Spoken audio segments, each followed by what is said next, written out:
அனைவருக்கும் இனிய காலை வணக்கம். இன்னைக்கு வாக்கிங் முடிச்சுட்டு வரும்போது இந்த அம்மான் பச்சரிசி இலைய பார்த்தேங்க. இதுல ஒரு பால் வரும். இது குட்டி குட்டியா வர மருக்கள் மீது போடும்போது நல்லாவே அந்த மருலாம் கம்மியாகிறத பார்க்கலாம்.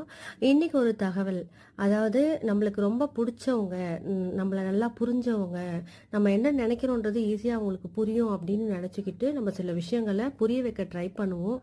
ஆனால் அது சில டைமில் நம்மளை குற்றவாளியாக தான் காட்டும். ஸோ எந்த ஒரு விஷயத்தையும் ஒரு கட்டத்துக்கு மேலே நம்மளை புரிஞ்சவங்க தானே, நம்ம சொன்னால் கண்டிப்பாக அவங்களுக்கு புரியும் அப்படின்னு சொல்லிட்டு திரும்ப திரும்ப சொல்லி புரிய வைக்க ட்ரை பண்ணாதீங்க. நிச்சயமாக அது நம்மளை அவங்க முன்னாடி குற்றவாளியாக தான் காட்டும். ஸோ எல்லாத்துக்குமே கால அவகாசம் தேவைப்படுது. நம்மளுக்கு ரொம்ப பிடிச்சவங்க கிட்ட கூட இந்த மாதிரி சில விஷயங்கள் நடக்குது.